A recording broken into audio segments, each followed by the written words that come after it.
segment brought to you by Kansas Farm Bureau, the voice of agriculture.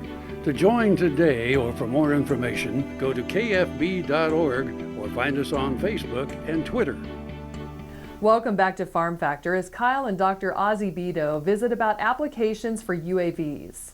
This is Kyle Bauer with Dr. Ray Asebedo. We are at Kansas Farm Bureau today. Their commodity groups are meeting.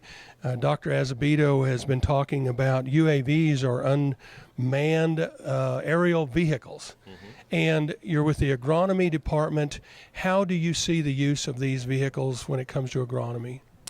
Right now, I see them as having the potential to be a very valuable tool for use in agronomy for making various types of on-farm management decisions, such as your nitrogen recommendations. Variable rate nitrogen recommendations cost farmers a lot of money with the appropriate algorithm, or the brain, if you will. We're trying to give that drone an agronomic PhD, and so that it can help you decide what is the yield for your farm and also what kind of fertility program you need to run.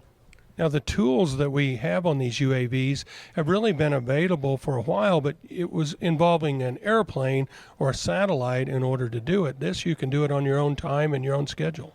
That's correct. You know, satellite imagery has been around for a long time, since the 70s, since Lancet One went up, had a lot of potential. But the big thing is about drones is that now with the flight controller technology making so literally anybody can fly, it's a very convenient solution that farmers themselves can throw it in the back of their pickup, run to a field, and it'll fly up in the air, fly the field, and with the right K-State algorithm, give them a yield estimation and a nitrogen recommendation.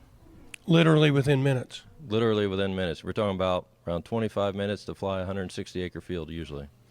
So what sort of things can I hope to direct for my UAV? Fungicides, fertility, insecticides, which of those?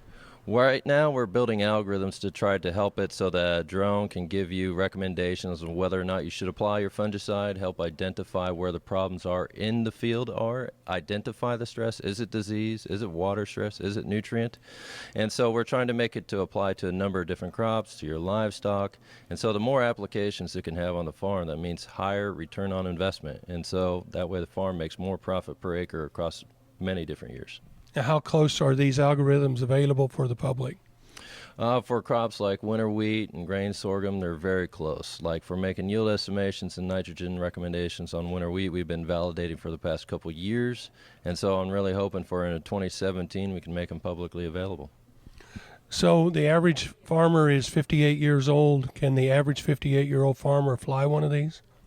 Actually, yeah. You know, there's actually a number of 60-some-year-old farmers that I know that have purchased one and flown them. They said they've flown them into trees and sometimes themselves, but you know, they're playing around with it as a toy.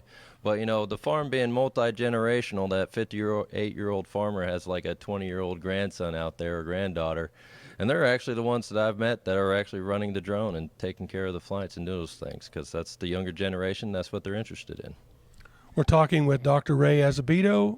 He's with the Agronomy Department at Kansas State University. This is Kyle Bauer reporting from Manhattan. Back to you, Jamie. Thanks for joining us. I'm your host, Jamie Bloom, and I hope you enjoyed today's show. See you next week on Farm Factor. We're here every Tuesday on Ag AM in Kansas. Closed captioning brought to you by Ag Promo Source. Together we grow. Learn more at agpromosource.com.